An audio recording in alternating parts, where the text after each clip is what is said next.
Çuditshme që ka ndodhur në këtë zgjedhje dhe në asnjë palë zgjedhje të tjera është zoti Rama zyrtarisht dhe publikisht nuk ka filluar fushatën, praktikisht e ka filluar dhe tani më strategjia duket se ai është fushata, ai është oferta. U pyet në fakt edhe nga gazetarët dhe nga qytetarët se pse s'ka program dhe platformë qeverisëse, tha vetëm integrimi në BE është platforma jonë dhe çdo gjë tjetër janë premtimet e 2013-s.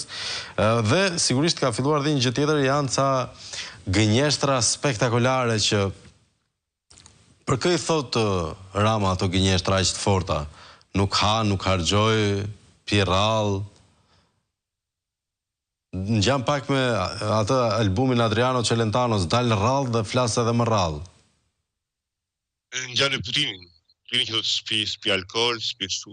Janë do tani po merremi edhe me jetën astronomike të Tiranës. Jo, e nxorri ai në Mexhlis, nuk është. Do të thënë ha rrallë për një kosisht kur zgjen një shishe e verë franceze të 3000 euro shishja. Mendoj si opinioni publik do më shumë të imazh se imazhin që çfarë hajde Rama. Tirana sot edhe një herë është komplet i traumatizuar se si fuqia e parë në botë ju kthye kundra. Do të thonë ai i besoi vet fabulës, legjendës që vërtet ishte realitet. Që Gishtoja i vogël, Gishtoja, si themi? Po. Personazhi i vogël? Po, Gishta. Kryeministri i një Lilliput, arrit të futet në xhep financierin e administratës fuqisë së parë në botë.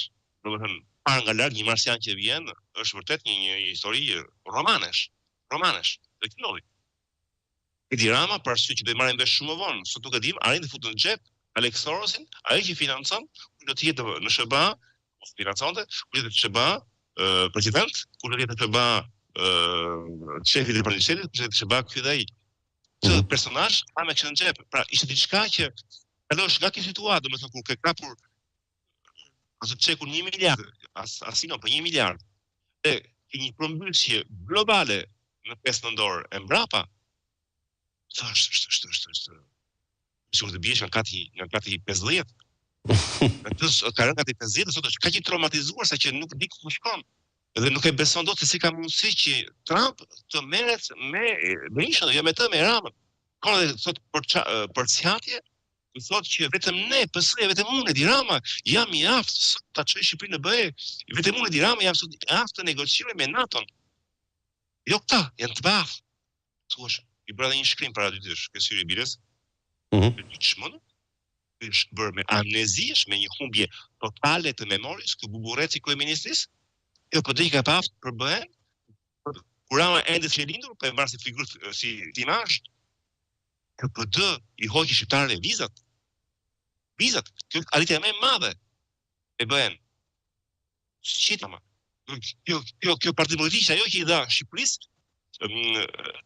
atë asociim stabilizimi që ishte etapa fillestare për hyrjen në BE, si ka KPD e aftë negocion me BE. Kjo PD biles për Edi Ramës arriti edhe statusin e një kandidat për Edi Rama që e sabotoi në 2013 duke mos votuar 3 ligjet që i liron Shqipërisë ta merrte status. Po me NATO. Të nash sot PD nuk ka atë negociim me NATO, po vetëm ai futet Shqipërinë në NATO. A janë këto, një sekond vetëm burimi, kam një pyetje konkrete. A janë këto, le të themi, strategji komunikimi, apo janë përçartje të një individi në hall të madh? Është komplet i traumatizuar. Quhet kjo një traumë post-aksidentale, aksidenti që ndodhi te 4 nëntori, unë e Bajzenit. Në këtë moment është, domethënë që po thotë gjëra që nuk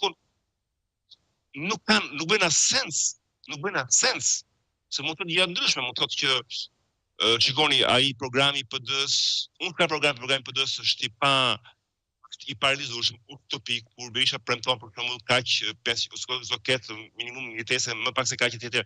Mund të thonë të gjërash, por të thuash të tilla çmendurira që dhe foshnja kur lind në maternitet, një orë mbrapa,